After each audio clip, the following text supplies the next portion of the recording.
By election ಎಷ್ಟು ಶಕ್ತಿ ತುಂಬಿತು, clean sweep ಜೊತೆಗೆ ಸಂಡೂರು ನಿಮ್ಗೆ ಎಷ್ಟು ಖುಷಿ ಕೊಡ್ತು? ಕಲಘಟಗಿ ಜನರು ಹಾಗೂ ವಿಶೇಷವಾಗಿ ಸಂಡೂರು ತಾಲೂಕಿನ ಜನ ನನ್ನ ಋಣ ಯಾವತ್ತೂ ತೀರ್ಸಕ್ಕಾಗಲ್ಲ. ಎಲ್ಲಿವರೆಗೆ ನಾನು ಬದುಕಿದ್ದೇನೆ ಅವ್ರ ಋಣದಲ್ಲಿ ಇರ್ತೀನಿ. ನೀವು ಫೇಸ್ ಮಾಡಿದಂತ ಅತಿ ದೊಡ್ಡ ಸವಾಲು ಅಂದ್ರೆ ನಕಲಿ ಕಾರ್ಡ್ಗಳು. ಈಗ ತೆಗೆದಿದ್ದೇವೆ, ಬಹಳಷ್ಟು ಫೇಕ್ ಕಾರ್ಡ್ಗಳು ತೆಗೆದಿದ್ದೇವೆ, ಇನ್ನು ಮುಂದೆನೂ ತೆಗಿತೀವಿ. ಈ ಬೆನಿಫಿಷರಿಗೆ ಮನೆ ಮನೆಗೆ ಹೋಗಿ ನೋಡ್ತಕ್ಕಂಥ ಒಂದು ವ್ಯವಸ್ಥೆಯಲ್ಲಿ ಈಗ ಅಂಬೇಡ್ಕರ್ ಸಹಾಯಸ್ತ ಒಂದು ಕಾರ್ಯಕ್ರಮ ಮಾಡಿದ್ವಿ.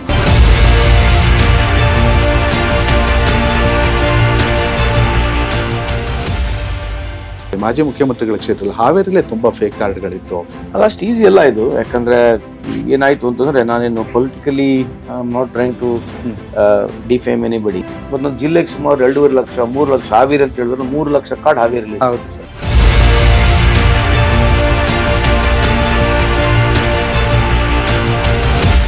ಕೇರಳ ಮಾದರಿ ನೀವು ನೋಡಿದ್ರೆ ಕನ್ಸ್ಟ್ರಕ್ಷನ್ ಬೋರ್ಡ್ ದುಡ್ಡೇ ಇಲ್ಲ. ಹೌದು. ಸೊ ಇದು ದುಡ್ಡು ಉಳಿಬೇಕು, ಯಾಕಂದ್ರೆ ಮುಂದೆ ಪೆನ್ಷನ್ ಕೂಡ ಕೊಡ್ಬೇಕು ನಾವು. ಈ ಸರ್ಕಾರಕ್ಕೆ ಇದು ಸಾಧ್ಯ ಅನ್ನೋ ಕೇಳಿರ್ತಕ್ಕಂಥ ಪ್ರಶ್ನೆನೂ ಸರಿ ಇದೆ, but we want them to register. It is very difficult. ನಾವು the outsource agency will be the DC. ಅವರಿಗೆ ಬಹಳ ಜನಕ್ಕೆ ಆತಂಕ ಇದೆ, ನಾವೇನು ಆ ಗೂಡ್ಸ್ ಮೇಲೆ ಟ್ಯಾಕ್ಸ್ ಹಾಕ್ತಿವಂತ. ಇಲ್ಲ, ನಾವು ಟ್ರಾನ್ಸಾಕ್ಷನ್ ಮೇಲೆ 1 or 2% ತಗೋಬೇಕಂತ ಇದ್ದೀವಿ. ಆ ದುಡ್ಡು ನೇರವಾಗಿ ಅವರಿಗೆ ಮುಟ್ತಕ್ಕಂಥ ಕೆಲಸ. ನಮಸ್ಕಾರ ವೀಕ್ಷಕರೇ, ಕರ್ನಾಟಕ ಸರ್ಕಾರ ಅಧಿಕಾರಕ್ಕೆ ಬಂದು 1.5 ವರ್ಷ ಆಯಿತು. ಸಾಕಷ್ಟು ಇಲಾಖೆಗಳಲ್ಲಿ ಆಮೂಲಾಗ್ರ ಬದಲಾವಣೆ. ಅದರಲ್ಲೂ ಕಾರ್ಮಿಕ ಇಲಾಖೆ ಇಡೀ ದೇಶದಲ್ಲೇ ಕರ್ನಾಟಕ ಮಾದರಿಯಾಗಿ ನಿಲ್ಲುವಂತ ಒಂದು ಮಹತ್ತರ ಸಾಧನೆಯನ್ನು ಮಾಡಿಕೊಟ್ಟಿದೆ. ಅದಕ್ಕೆ ಕಾರಣ ಸಚಿವರಾದಂತಹ ಸಂತೋಷ್ ಲಾಡ್ ಅವರು. ಅವ್ರ ಜೊತೆನೆ ಕಾರ್ಮಿಕ ಇಲಾಖೆಯಲ್ಲಿ ಇರುವಂತ ಸೌಲಭ್ಯಗಳು ಅದು ನಿಜಕ್ಕೂ ಅರ್ಹ ಫಲಾನುಭವಿಗಳಿಗೆ ಹೇಗೆ ತಲುಪಬೇಕು ಅನ್ನೋದನ್ನ ಕೇಳ್ತಾ ಹೋಗೋಣ. ಮೊದಲನೇದಾಗಿ ಗುಡ್ ಮಾರ್ನಿಂಗ್ ಸರ್. ಮಾರ್ನಿಂಗ್, ನಮಸ್ಕಾರ. Honour to be hosting you. Likewise, thank you sir. By election ಸಣ್ಣದಾಗಿ ತಗೊಂಡ್ಬಿಡ್ತೀನಿ, ಎಷ್ಟು ಶಕ್ತಿ ತುಂಬಿತು ಕ್ಲೀನ್ ಸ್ವೀಪ್ ಜೊತೆಗೆ ಸಂಡೂರು ನಿಮ್ಗೆ ಎಷ್ಟು ಖುಷಿ ಕೊಡ್ತು? ಅಲ್ಲ, ಎಲ್ಲ ಎಲೆಕ್ಷನ್ ರಿಸಲ್ಟ್ಸ್ ಖುಷಿ ಕೊಟ್ಟಿದೆ. ಅದು ವಿಶೇಷವಾಗಿ ಸಂಡೂರು. ಯಾಕಂದರೆ we were facing little bit of anti incumbency, we have to accept it. So ಅದ್ರ ಮಧ್ಯದಲ್ಲಿ ಕೂಡ ಜನ ಇವತ್ತು ನಮ್ಮನ್ನು ಕೈ ಹಿಡಿದಿದ್ದಾರೆ. ಸಂಡೂರು ಏನೋ ಮತಕ್ಷೇತ್ರದ ಎಲ್ಲ ನನ್ನ ಜನತೆಗೆ, ಎಲ್ಲ ನಮ್ಮ ಸಂಡೂರು ತಾಲೂಕಿನ ಮತಕ್ಷೇತ್ರ ಯಾವಾಗಲೂ ನಮಗೆ ಒಂದು ಕುಟುಂಬ ಇದ್ದಂಗೆ. ನಾವು ಯಾವತ್ತೂ ಅಲ್ಲಿ BJP, JDS ಅಥವಾ ಕಾಂಗ್ರೆಸ್ ಅಂತ ರಾಜಕೀಯ ಮಾಡಿದವನಲ್ಲ. ಕಲಘಟಗಿಯಲ್ಲಿ ಕೂಡ ಅದೇ ರೀತಿ ಯಾವತ್ತು ಮಾಡಿದವನಲ್ಲ. ಮತ್ತು ಚುನಾವಣೆ ಅಂದಾಗ ಪಾರ್ಟಿ ಅಂತ ಇದ್ದೇ ಇರುತ್ತೆ. ಸೊ ಇವತ್ತು ವಿಶೇಷವಾಗಿ ನಮ್ಮ ಸಂಡೂರು ಜನ ನಮ್ಮನ್ನು ಕೈ ಹಿಡಿದಿದ್ದಾರೆ. ನಿಮ್ಮ ಮುಖಾಂತರ ಅವರೆಲ್ಲರಿಗೆ ನಾನು ಯಾವಾಗಲೂ ಹೇಳ್ತೀನಿ, ಅವ್ರ ಋಣ ಯಾವತ್ತೂ ತೀರ್ಸೋಕ್ಕಾಗಲ್ಲ. ನಾನು ಕಲಘಟಗಿ ಜನರು ಹಾಗೂ ವಿಶೇಷವಾಗಿ ಸಂಡೂರು ತಾಲೂಕಿನ ಜನ ನನ್ನ ಋಣ ಯಾವತ್ತೂ ತೀರ್ಸೋಕ್ಕಾಗಲ್ಲ. ಯಾಕಂದರೆ ಸಂಡೂರು ತಾಲೂಕಿನ ಜನ ನನಗೆ ರಾಜಕೀಯ ಜನ್ಮ ಕೊಟ್ಟಿರ್ತಕ್ಕಂಥವ್ರು. ನನಗಿದು ಕರ್ಮಭೂಮಿ, ಯಾವುದು ನನಗೆ ಕಲಘಟಗಿ. ಸೊ ಈ 2 ತಾಲೂಕುಗಳು ನಾನು ಜೀವನ ಪರ್ಯಂತ ಮರೆಯೋಕ್ಕಾಗೋದಲ್ಲ. ಎಲ್ಲಿವರೆಗೆ ನಾನು ಬದುಕಿದ್ದೇನೆ ಅವ್ರ ಋಣದಲ್ಲೇ ಇರ್ತೀನಿ ಅಂತ ಈ ಸಂದರ್ಭಕ್ಕೆ. 2 ಕಣ್ಗಳಿದ್ದಂಗೆ ಸರ್. ಕಾರ್ಮಿಕ ಇಲಾಖೆಗೆ ಬರೋದಾದ್ರೆ, ಎಲ್ಲ ಇಲಾಖೆಗೂ ತಂದೆ ಆದ ಜವಾಬ್ದಾರಿ, ತಂದೆ ಆದ ಸವಾಲುಗಳಿರುತ್ತೆ. ನೀವು ಫೇಸ್ ಮಾಡಿದಂಥ ಅತಿ ದೊಡ್ಡ ಸವಾಲು ಅಂದರೆ ನಕಲಿ ಕಾರ್ಡ್ಗಳು. ಅದನ್ನ ನಿಯಂತ್ರಿಸೋದು ಎಷ್ಟು ಸವಾಲಾಗಿದೆ ಸರ್? ಇದು ಕಷ್ಟ ಇದೆ, ಅಷ್ಟು ಈಸಿ ಇಲ್ಲ. ಯಾಕಂದರೆ ಕಾರಣಾಂತರಗಳಿಂದ ಸುಮಾರು 58 ಲಕ್ಷ ಕಾರ್ಡ್ಗಳಾಗಿದ್ದು. ಅಷ್ಟು ಕನ್ಸ್ಟ್ರಕ್ಷನ್ ವರ್ಕರ್ಸ್ ನಮ್ಮ ಕರ್ನಾಟಕದಲ್ಲಿಲ್ಲ, ಅದು ಖಂಡಿತವಾಗಿ ಹೇಳ್ಬೋದು ನಾನು. ಸೊ ಹಂಗಾಗಿ ಅದರಲ್ಲಿ ಭಾಳಷ್ಟು ನಕಲಿ ಕಾರ್ಡ್ಗಳಾಗಿದ್ದಾವೆ. ಅದಕ್ಕೆ ನಾನಾ ರೀತಿ ರೀಸನ್ಸ್ಗಳಿದ್ದಾವೆ. ಆ ರೀಸನ್ಸ್ ಇದ್ದಂಥ ಸಂದರ್ಭದಲ್ಲಿ ನಾವೇನು ಮಾಡಿದ್ವಿ, ಒಂದು ಜಿಲ್ಲೆನ ಆಡಿಟ್ ಮಾಡಿದ್ವಿ. ಸೋಷಿಯಲ್ ಆಡಿಟ್ ಮಾಡಿದಾಗ ನಮಗೆ ಕಂಡು ಬಂದಂಥ ಸಂದರ್ಭದಲ್ಲಿ ಭಾಳಷ್ಟು ಕಾರ್ಡ್ಗಳು ಫೇಕ್ ಕಾರ್ಡ್ಗಳಿದ್ದಾವೆ ಅಂಥೇಳಿ ಈಗ ತೆಗೆದಿದ್ದೇವೆ. ಭಾಳಷ್ಟು ಫೇಕ್ ಕಾರ್ಡ್ಗಳು ತೆಗೆದಿದ್ದೇವೆ, ಇನ್ನು ಮುಂದೆನೂ ತೆಗಿತೀವಿ. ಅದಕ್ಕೆ ಒಂದು ಬದ್ಧತೆ, ಒಂದು ಸ್ಯಾನಿಟಿ ಸಿಗಬೇಕಂಥೇಳಿ ಈ ಸರಿಯೋ ತಪ್ಪು ಕಾರ್ಡ್ಗಳು, ಈ ಬೆನಿಫಿಷರಿಗೆ ಮನೆ ಮನೆಗೆ ಹೋಗಿ ನೋಡ್ತಕ್ಕಂಥ ಒಂದು ವ್ಯವಸ್ಥೆಯಲ್ಲಿ ಈಗ ಅಂಬೇಡ್ಕರ್ ಸಹಾಯಸ್ತ ಒಂದು ಕಾರ್ಯಕ್ರಮ ಮಾಡಿದ್ವಿ. ಹೌದು. ಈ ಅಂಬೇಡ್ಕರ್ ಸಹಾಯಸ್ತ ಕಾರ್ಯಕ್ರಮ ಜನವರಿ ಅಥವಾ ಮ್ಯಾಕ್ಸಿಮಮ್ ಫೆಬ್ರವರಿ ಒಳಗಡೆ ಬಂದ್ಬಿಡುತ್ತೆ. ಇದರಲ್ಲಿ ಏನು ಮಾಡಿದ್ವಿ, 43 ವ್ಯಾನ್ಗಳನ್ನ ಮಾಡಿದ್ದೀವಿ. ಆಮೇಲೆ ನಮ್ಮ ಇಲಾಖೆಯಲ್ಲಿ 43 ಝೋನ್ಗಳು ಬರ್ತವೆ. 43 ಝೋನ್ಗಳಲ್ಲಿ ಈ ವ್ಯಾನ್ಗಳು ಇರ್ತವೆ. ಅದ್ರ ಜೊತೆಗೆ ಒಂದು ಆಫೀಸ್ ಕೂಡ ಇರುತ್ತೆ. ಸೊ ಈ office will be collected only to the people. ಯಾರು ಜನರು ಕನ್ಸ್ಟ್ರಕ್ಷನ್ ವರ್ಕರ್ ಆಗಿ ಯಾರು ರಿಜಿಸ್ಟರ್ ಮಾಡಿದ್ದಾರೆ ಅವ್ರದ್ದಷ್ಟೇ ಡಾಟಾ ನಾವು ಇದರಲ್ಲಿ ಮೇಂಟೈನ್ ಮಾಡ್ತೀವಿ. ಅವ್ರು ಎಲ್ಲೆಲ್ಲಿ ಕೆಲಸ ಮಾಡ್ತಾರೆ ಅದನ್ನ ಪತ್ತೆನೂ ಹಚ್ತೀವಿ. ಅವ್ರ ಬೆನಿಫಿಷಿಯರಿ ರೈಟ್ ಇದ್ದಾರೋ ಇಲ್ಲ ಅಂತ ರಾಂಗ್ ಇದ್ದಾರೆ ಅಂತಲೂ ನಾವು ಚೆಕ್ ಮಾಡ್ತೀವಿ. ಅದ್ರ ಜೊತೆಗೆ ಎಲ್ಲೆಲ್ಲಿ ವರ್ಕ್ ನಡೀತಾ ಇರ್ತದೆ, ಎಲ್ಲೆಲ್ಲಿ ಕನ್ಸ್ಟ್ರಕ್ಷನ್ ವರ್ಕ್ ನಡೀತಾ ಇರುತ್ತೆ ಅಲ್ಲಿ ನೇರ ನಾವೇ ಹೋಗ್ತೀವಿ, ಚೆಕ್ ಮಾಡ್ತೀವಿ. ಬೈ ಚಾನ್ಸ್ ಅವನಿಗೆ ಕಾರ್ಡ್ ಇಲ್ಲ ಅಂತಂದರೆ ಸ್ಟೇಟ್ ಗೌರ್ಮೆಂಟ್ ಜೊತೆ, ನಮ್ಮ ಸ್ಟೇಟ್ ಏನು ಬೆಂಗಳೂರು ಆಫೀಸ್ ಜೊತೆ ಇಂಟಿಗ್ರೇಟ್ ಮಾಡಿಬಿಟ್ಟಿರ್ತೀವಿ. ಸೊ ಅಲ್ಲೇ ನೇರವಾಗಿ ಕಾರ್ಡ್ ಕೊಡ್ತಕ್ಕಂಥ ಕೂಡ ಆಗುತ್ತೆ. ಸೊ ಒಂದೇಟಿಗೆ ಬದಲಾವಣೆ ಆಗಲಿಕ್ಕಿಲ್ಲ. So once this program starts, most probably February 1st week, 2nd week, 3rd week ಗಾಡಿಗಳು ಬಂದಂಗೆಲ್ಲ ಹಂತವಾಗಿ ನಾವು ಯಾವಾಗ ಗಾಡಿಗಳು ಕೆಲಸದಲ್ಲಿ ಪ್ರಾರಂಭ ಆಗ್ತವೆ, ಗಾಡಿ ಕೆಲಸ ಮಾಡ್ಲಿಕ್ಕೆ ಪ್ರಾರಂಭ ಆಗ್ತವೆ. ಅಷ್ಟು ಒಳಗಡೆ ಆಫೀಸ್ ಕೂಡ ಮಾಡ್ತೇವೆ. ಅದಾದ ನಂತರ ಒಂದು 3-4 ಮಂತ್ಸ್ನಲ್ಲಿ ಬಹುತೇಕ 70-80% ನಿಮಗೆ ಟ್ರಾನ್ಸ್ಪರೆನ್ಸಿ, ಕ್ಲಿಯಾರಿಟಿ, ಜನಕ್ಕಿಂತ ಜಾಸ್ತಿ ಮಾಹಿತಿ ಸಿಗ್ತಕ್ಕಂಥ ಕೆಲಸ ಆಗುತ್ತೆ. ಇದರ ಮುಖಾಂತರ ಖಂಡಿತವಾಗ್ಲೂ ನಾವು by mid next year you can safely say construction ಬೋರ್ಡ್ನಲ್ಲಿ ಈ ಫೇಕ್ ಕಾರ್ಡ್ಗಳ ಬಗ್ಗೆ ಸ್ವಲ್ಪ ನಿಯಂತ್ರಣ ಬರ್ತದೆ. ಆಮೇಲೆ ಜೆನ್ಯೂನ್ ಯಾರು ಇರ್ತಾರೆ, ಜೆನ್ಯೂನ್ ಯಾರೇ ಒಬ್ಬ ಕನ್ಸ್ಟ್ರಕ್ಷನ್ ವರ್ಕರ್ ಇದ್ದರೆ ಅವನಿಗೆ ಸಹಾಯ ಮಾಡ್ತಕ್ಕಂಥದ್ದು ನಮ್ಮ ಉದ್ದೇಶ. ಯಾಕಂದರೆ ಆ ಕನ್ಸ್ಟ್ರಕ್ಷನ್ ವರ್ಕರ್ ಬೆವರು ಸುರಿಸಿ ನಮಗೆ ಸೆಸ್ ಕೊಡ್ತಕ್ಕಂಥದ್ದು, ಆ ಸೆಸ್ ಅವರಿಗೆ ಅವ್ರ ಕುಟುಂಬಕ್ಕೆ ಹೋಗ್ಬೇಕಂತ ಉದ್ದೇಶನೇ ನಂದಿರ್ತಕ್ಕಂಥದ್ದು, ನಮ್ಮ ಸರ್ಕಾರ ಇರ್ತಕ್ಕಂಥದ್ದು. ಹಂಗಾಗಿ ಈ ಒಂದು ಕಾರ್ಯಕ್ರಮ ಮಾಡ್ತಾ ಇದ್ದೀವಿ. ಅದಕ್ಕೆ ಭಾಳಷ್ಟು ಜನ ಸಹಕರಿಸಬೇಕು, ಆಮೇಲೆ ಸಹನೆಯೂ ಇರಬೇಕು. ಎಲ್ಲ ನಮ್ಮ ಯೂನಿಯನ್ ಟ್ರೇಡ್ ಮುಖಂಡರುಗಳಲ್ಲಿ ಮನವಿ ಮಾಡ್ಕೊಳ್ತೀನಿ, ಇದನ್ನು ನೀವು ಸ್ವಾಗತ ಮಾಡಿಬಿಟ್ಟು ಇದನ್ನು ಜಾಸ್ತಿ ನಮಗೆ ಪ್ರೋತ್ಸಾಹ ಕೊಟ್ಟರೆ ಕನ್ಸ್ಟ್ರಕ್ಷನ್ ಬೋರ್ಡ್ ವರ್ಕರ್ ಎಲ್ಲಿದ್ದಾರೆ ಅವ್ರಿಗೆ ಅನುಕೂಲ ಆಗ್ತಕ್ಕಂಥ ಕೆಲಸ ಆಗ್ತಂತ ಈ ಸಂದರ್ಭ ಕೇಳಲಿಕ್ಕೆ ಇಚ್ಛೆವಹಿಸ್ತೇನೆ. ಸರ್, ತುಂಬ ಆಶ್ಚರ್ಯ ಅನಿಸಿದ್ದು, ಮುಖ್ಯಮಂತ್ರಿಗಳ ಕ್ಷೇತ್ರದಲ್ಲಿ, ಮಾಜಿ ಮುಖ್ಯಮಂತ್ರಿಗಳ ಕ್ಷೇತ್ರದಲ್ಲಿ ಹಾವೇರಿಲೇ ತುಂಬ ಫೇಕ್ ಕಾರ್ಡ್ಗಳಿತ್ತು. ಅಧಿಕಾರಿಗಳು ಇದಕ್ಕೇನು ಕಾರಣ? ಅಧಿಕಾರಿಗಳ, ಸರ್ಕಾರನ, ಅಥವಾ ಏನು ಮಧ್ಯ ಬಂದಿರುವಂಥ ಮೀಡಿಯೇಟರ್ಗಳ, ಇವೆಲ್ಲವನ್ನ ರೆಕ್ಟಿಫೈ ಮಾಡೋದು ಎಷ್ಟು ಸವಾಲಾಗಿದೆ ಅಂತ ಈಗ? ಅಲ್ಲ, ಅಷ್ಟು ಈಸಿ ಎಲ್ಲ ಇದು. ಯಾಕಂದರೆ ಏನಾಯಿತು ಅಂತಂದರೆ, ನಾನೇನು politically not trying to defame anybody. ಇದೇನಾಯ್ತು ಅಂತಂದರೆ, ಈ ನಮ್ಮ ಕನ್ಸ್ಟ್ರಕ್ಷನ್ ಬೋರ್ಡ್ನಲ್ಲಿ ಈ ಎಜುಕೇಷನ್ ಫೀಸು ಜಾಸ್ತಿ ಕೊಡೋಕೆ ಸ್ಟಾರ್ಟ್ ಮಾಡಿತು ಕಳೆದ ಸರ್ಕಾರ. ಒನ್ ವೇಟ್ ಇಸ್ ಗುಡ್, ಅದೇನು ಬೇಡ ಅಂತಲ್ಲ.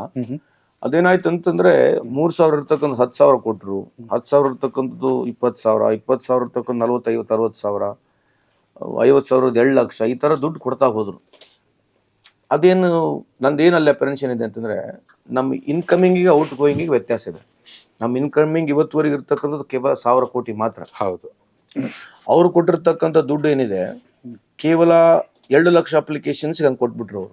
2 ಲಕ್ಷ ಅಪ್ಲಿಕೇಶನ್ ಬಂದಿತ್ತು. ಅವಾಗ 2 ಲಕ್ಷ ಅಪ್ಲಿಕೇಶನ್ಗೆ ಎಲೆಕ್ಷನ್ ನಿಯರಿಂಗ್ ಇತ್ತು, ದುಡ್ಡು ಕೊಟ್ಬಿಟ್ರು. ಆ ಟೈಮಲ್ಲಿ ಏನಾಯ್ತು, ಆ ದುಡ್ಡು ಕೊಟ್ಟ ತಕ್ಷಣ ಜನಕ್ಕೆ ಇಷ್ಟು ದುಡ್ಡು ಸಿಗುತ್ತೆ ಅಂತ ಹೇಳಿ ಭಾಳಷ್ಟು ಜನ ರಿಜಿಸ್ಟರ್ ಮಾಡ್ಕೊಂಡ್ರು. ಹೌದು. ಒಂದೊಂದು ಜಿಲ್ಲೆಗೆ ಸುಮಾರು 2.5 ಲಕ್ಷ, 3 ಲಕ್ಷ. ಹಾವೇರಿ ಅಂತ ಹೇಳಿದ್ರೆ 3 ಲಕ್ಷ ಕಾರ್ಡ್ ಹಾವೇರಿಲಿ. ಹೌದು ಸರ್. ಹಂಗೆ ಎಲ್ಲ ಜಿಲ್ಲೆಗಳಲ್ಲಿ 2.5 ಲಕ್ಷ ಕಾರ್ಡ್ ಆವ್ರೇಜ್ ಇದೆ. 58 ಲಕ್ಷ ಕಾರ್ಡ್ ಬರ್ಬೇಕಂದ್ರೆ ನಮ್ಮಲ್ಲಿ ಆವ್ರೇಜ್ ನಿಮಗೆ 2.5 ಲಕ್ಷ. ಈವನ್ ಕರಾವಳಿ ಭಾಗದಲ್ಲಿ ಕೂಡ ಜನ ಇದ್ದಾರೆ ಅಂತ ಅರ್ಥ. ಸೊ ಆ ಥರ ಮಾಡ್ತಾ ಹೋದ್ರು. ಸೊ ಆ ಕಾರಣ ಏನಿದೆಯಲ್ಲ, ಅದಕ್ಕೆ ನಮಗೆ ನೆಕ್ಸ್ಟ್ ಸರ್ಕಾರ ಬಂದ ತಕ್ಷಣ ನಮ್ಗೆ 13 ಲಕ್ಷ ಕಾರ್ಡ್ ಆಗ್ಬಿಟ್ಟಿತ್ತು.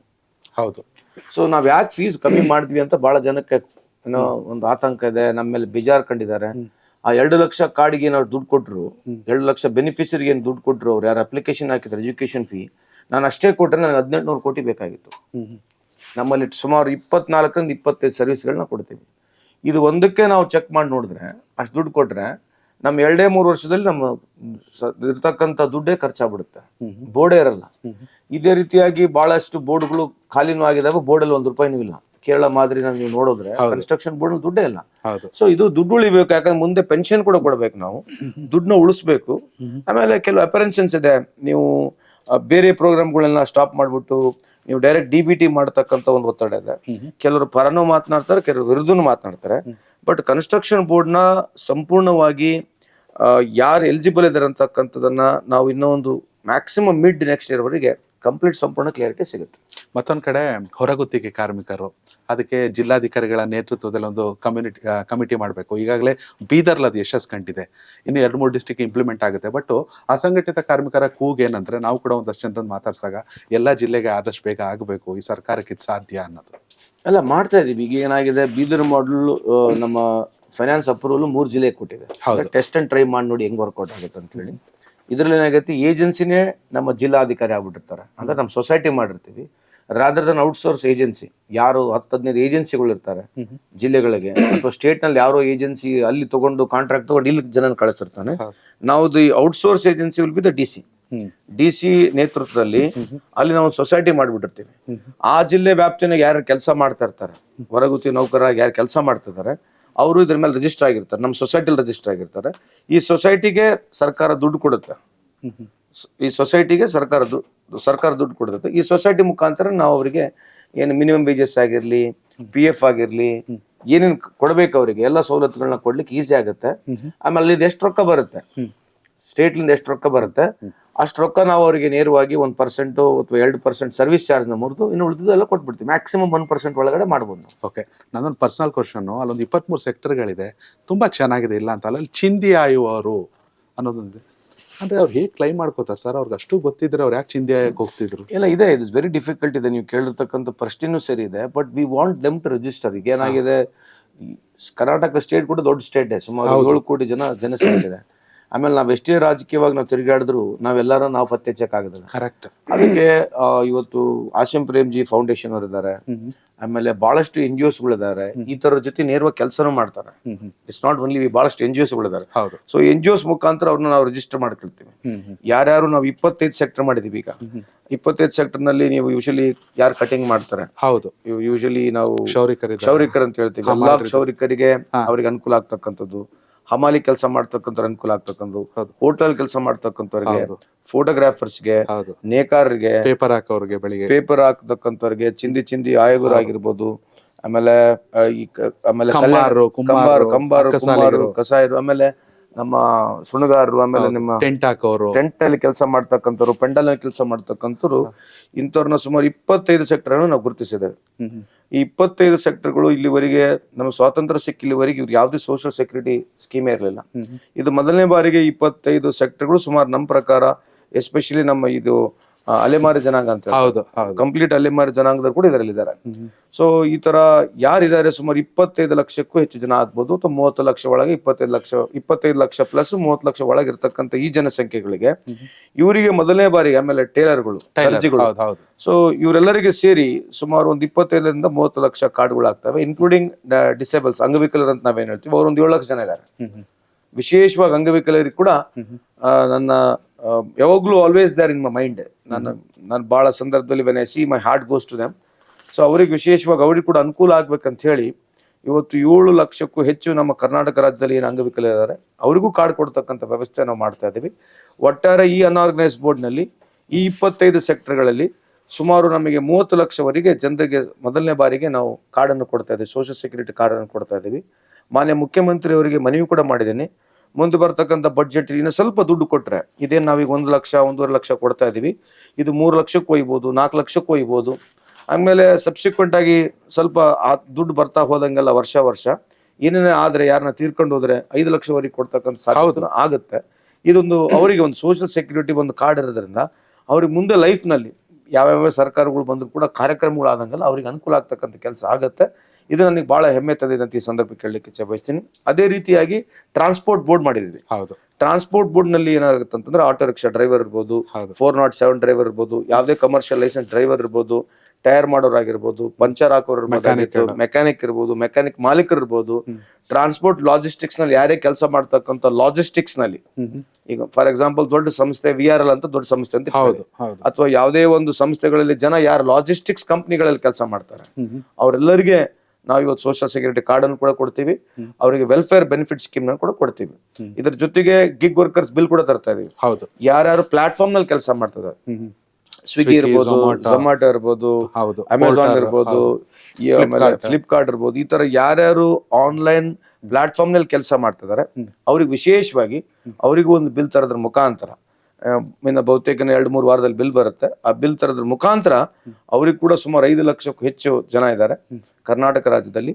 ಅವರಿಗೆ ಬಹಳ ಜನಕ್ಕೆ ಆತಂಕ ಇದೆ, ನಾವೇನು ಆ ಗೂಡ್ಸ್ ಮೇಲೆ ಟ್ಯಾಕ್ಸ್ ಹಾಕ್ತಿವಂತ. ಇಲ್ಲ, ನಾವು ಟ್ರಾನ್ಸಾಕ್ಷನ್ ಮೇಲೆ 1 or 2% ತಗೋಬೇಕಂತ ಇದೀವಿ. ಅಂದ್ರೆ ಫಾರ್ ಎಕ್ಸಾಂಪಲ್ ಒಂದು ಆರ್ಡರ್ ಆಯ್ತು ಅಂತ ತಿಳಿ, ಒಂದು ಹೋಟೆಲ್ ಇಂದ ಒಂದು ಮನೆಗೆ ತಾವು ಒಯ್ದು ಕೊಡ್ತೀರಾ. ಸೊ ಆ ಹೋಟೆಲ್ ನಲ್ಲಿ ಒಯ್ತಕ್ಕಂತ ಗೂಡ್ಸ್ ಆಗಿರ್ಲಿ, ಪ್ರಾಡಕ್ಟ್ ಆಗಿರ್ಲಿ, ಅಥವಾ ಫುಡ್ ಆಗಿರ್ಲಿ, ನಾವು ಅದು ಚಾರ್ಜ್ ಮಾಡಲ್ಲ. ಟ್ರಾನ್ಸಾಕ್ಷನ್ ಆಗಿರ್ತಕ್ಕಂಥ ಟ್ರಾನ್ಸ್ಪೋರ್ಟ್ ಏನಿದೆ, ಆ ಟ್ರಾನ್ಸ್ಪೋರ್ಟ್ ಮಾತ್ರ 1 or 2% ನಾವು ಸೆಸ್ ಕಲೆಕ್ಟ್ ಮಾಡ್ತಿದೀವಿ. ಆ ದುಡ್ಡನ್ನ ಸಪರೇಟ್ ಆಗಿ ದುಡ್ಡು ಕಲೆಕ್ಟ್ ಆಗುತ್ತೆ. ಅದಕ್ಕೆ ಇಂಟ್ರೆಸ್ಟ್ ಇರ್ತಕ್ಕಂಥ ಅವ್ರೇನ್ ಮಾಲೀಕರುಗಳಿದ್ದಾರೆ ಅವರು ಆ ಬೋರ್ಡ್ ನಲ್ಲಿ ಇರ್ತಾರೆ. ಆಮೇಲೆ ಈ ನಮ್ಮ ಗಿಗ್ ವರ್ಕರ್ಸ್ ಏನು ಯೂನಿಯನ್ಗಳು ಇರ್ತಾರೆ ಅವರು ಇರ್ತಾರೆ. ಸರ್ಕಾರದ ಚೇರ್ಮನ್ ಆಗಿ ನಾವು, ನಮ್ಮ ಸರ್ಕಾರ ವತಿಯಿಂದ ನಾವು ಆ ಬೋರ್ಡಿನ ಚೇರ್ಮನ್ ಆಗಿರ್ತೀವಿ, ಯಾವಾಗಲೂ ಲೇಬರ್ ಮಿನಿಸ್ಟರ್ ಚೇರ್ಮನ್ ಆಗಿರ್ತಾರೆ. ಬೇರೆ ಎಲ್ಲ NGOsಗಳು ಕೂಡ ಅದ್ರಾಗ ಅವಕಾಶ ಕೊಟ್ಟಿರ್ತೀವಿ. ಆ ದುಡ್ಡು ನೇರವಾಗಿ ಅವರಿಗೆ ಮುಟ್ತಕ್ಕಂಥ ಕೆಲಸನೂ ಆಗುತ್ತೆ. Yes sir, thank you so much sir. ನಾನು ನಿಮ್ಮ ಹೆಚ್ಚಿನ ಟೈಮ್ ಅಂತ ತಗೊಳ್ಳಲ್ಲ. ವೀಕ್ಷಕರ, ಒಂದು ಮಾತಿದೆ, 100 ಜನ ಅಪರಾಧಿಗಳಿಗೆ ಶಿಕ್ಷೆ ಆಗಿಲ್ಲ ಅಂದ್ರೆ ಪರವಾಗಿಲ್ಲ, ಒಬ್ಬ ನಿರಪರಾಧಿಗೆ ಶಿಕ್ಷೆ ಆಗಬಾರ್ದು ಅಂತ. ಅಟ್ ದ ಸೇಮ್ ಟೈಮ್ ಇದು ಕೂಡ ಅಷ್ಟೇನೆ, ಒಂದಷ್ಟು ಜನ ಅರ್ಹ ಫಲಾನುಭವಿಗಳಿಗೆ ಅಂದರೆ ಯಾರು ಫೇಕ್ ಮಾಡ್ತಾರೋ ಅವ್ರಿಗೆ ಸಿಕ್ಕಿಲ್ಲ ಅಂದ್ರೂ ಪರವಾಗಿಲ್ಲ, ತಡ ಆದ್ರೂ ಪರವಾಗಿಲ್ಲ, ಅರ್ಹ ಫಲಾನುಭವಿಗಳಿಗೆ ಇದು ಸಿಗಬೇಕು. ಅದಕ್ಕೆ ಸರ್ಕಾರ ಅಥವಾ ಸಚಿವರಷ್ಟು ಅವ್ರ ಕೈಯಿಂದ ಮಾತ್ರ ಸಾಧ್ಯ ಇಲ್ಲ. ಅಧಿಕಾರಿ ಮಟ್ಟದಲ್ಲಿ ಅಥವಾ NGO ಮಟ್ಟದಲ್ಲಿ ಅಥವಾ ವಾಲಂಟಿಯರ್ಸ್ ಎಲ್ಲರೂ ಕೂಡ ಕೈ ಜೋಡಿಸಬೇಕು. ಆಗ ಮಾತ್ರ ಯಾವುದೇ ಯೋಜನೆ ಯಶಸ್ವಿಯಾಗೋಕ್ಕೆ ಸಾಧ್ಯ. ಧನ್ಯವಾದಗಳು. Thank you sir. Connect Karnataka, ಇದು ನಿಮ್ಮ ನೆಟ್ವರ್ಕ್.